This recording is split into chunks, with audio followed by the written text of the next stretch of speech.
Online ஸ்கேம்னு சொன்னாலே நம்ம ஞாபகத்துக்கு வர்றது ஹேக்கிங், பாஸ்வேர்டு திருடுறது இந்த மாதிரி விஷயங்கள் தான். ஆனா சில சமயம் ஒரு சின்ன சோஷியல் மீடியா போஸ்டே போதும் நம்ம பணத்தை மொத்தமா இழக்கிறதுக்கு. சமீபத்துல ஒரு பிரபலத்துக்கே இந்த நிலைமை வந்திருக்கு. வாங்க இத பத்தி கொஞ்சம் டீட்டெயிலா பார்க்கலாம். இந்த கதைக்குள்ள போறதுக்கு முன்னாடி இதுல சம்பந்தப்பட்டவர் நம்ம எல்லாருக்கும் தெரிஞ்ச music director, actor GV Prakash Kumar. பொதுவாவே சோஷியல் மீடியால உதவி கேட்கறவங்க அவரை டேக் பண்றது வழக்கம். ஆனா இந்த தடவை அவரோட அந்த நல்ல குணத்தையே ஒருத்தர் தனக்கு சாதகமா பயன்படுத்திக்கிட்டார். பிரசன்னா சதீஷ்னு ஒருத்தர் எக்ஸ் அதாவது ட்விட்டர்ல ஜிவி பிரகாஷ டேக் பண்ணி இந்த மெசேஜை போடுறாரு.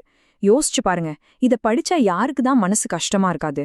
விஷயத்தை இன்னும் நம்ப வைக்கிறதுக்காக மாலையோட இருக்கிற ஒரு பெண் உடலோட போட்டோவையும் சேர்த்து ஷேர் பண்ணியிருந்தாரு. இத பார்த்ததும் ஜிவி பிரகாஷ் கொஞ்சம் கூட யோசிக்கல.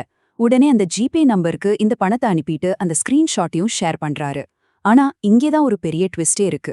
அவரோட இந்த நல்ல மனசு ஒரு பெரிய மோசடிக்கே இரையாயிருக்கு. இப்போ உண்மை என்னன்னு பாருங்க. அந்த நபர் ஷேர் பண்ண போட்டோ 2 வருஷத்துக்கு முன்னாடி, அதாவது 2022ல இறந்த ஒரு பெண்ணோடையது.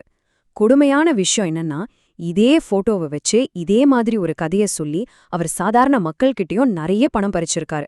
அதாவது சிம்பிளா சொல்லணும்னா, ஜிவி பிரகாஷோட கருணை பக்காவா பிளான் பண்ணப்பட்ட ஒரு மோசடிக்கு இரையாயிருக்கு. சரி, ஜிவி பிரகாஷ் ஏமாந்தது ஒரு வகை மோசடி. ஆனா இந்த மாதிரி ஸ்கேமர்ஸ் பொதுவா 2 மெத்தட்ஸை யூஸ் பண்றாங்க. அது என்னன்னு நாம புரிஞ்சுக்கிட்டாலே பாதி தப்பிச்ச மாதிரி தான். வாங்க பார்க்கலாம். முதல்ல இந்த சோக கதை மோசடி.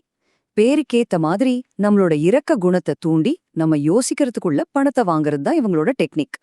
ஜிவி பிரகாஷ் விஷயத்துல நடந்தது இதுதான். இந்த மோசடி ரொம்ப சிம்பிளான 3 ஸ்டெப்ல நடக்கும்.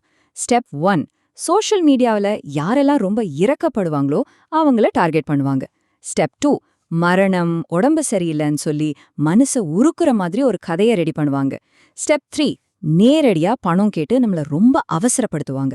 நம்ம யோசிக்கிறதுக்குள்ள பணம் அவங்க அக்கவுண்ட்டுக்கு போயிடும். அடுத்த வகை மோசடி நம்மள பல பேருக்கு ஏற்கனவே ஃபேஸ்புக், இன்ஸ்டாகிராம்ல அனுபவமாகிருக்க வாய்ப்பிருக்கு. அதுதான் இந்த ஃபேக் ஃப்ரெண்ட் ஸ்கேம். உங்க ஃப்ரெண்டோட போட்டோ, பேர் வச்ச ஒரு புது அக்கவுண்ட்ல இருந்து உங்களுக்கு திடீர்னு மெசேஜ் வந்திருக்கா? அப்போ நான் சொல்றது உங்களுக்கு நல்லாவே புரியும்.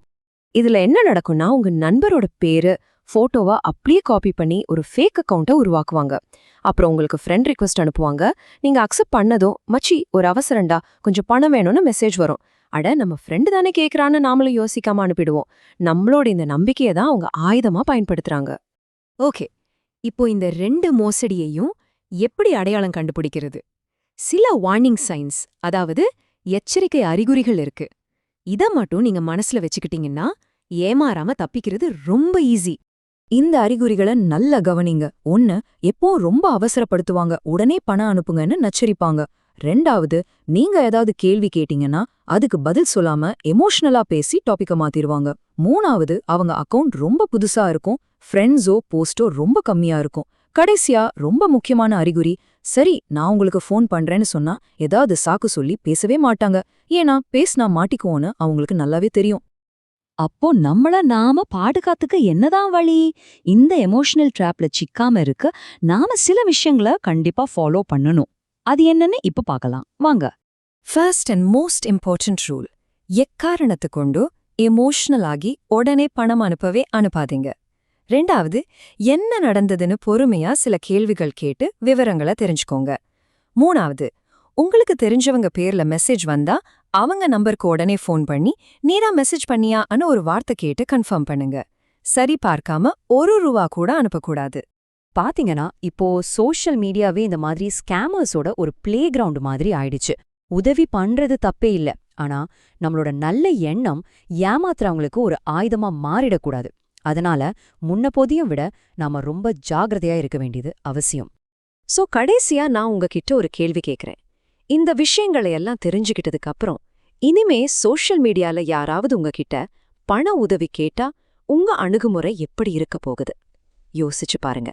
ஏன்னா நம்ம விழிப்புணர்வு தான் நம்மளோட மிகப்பெரிய பாதுகாப்பு.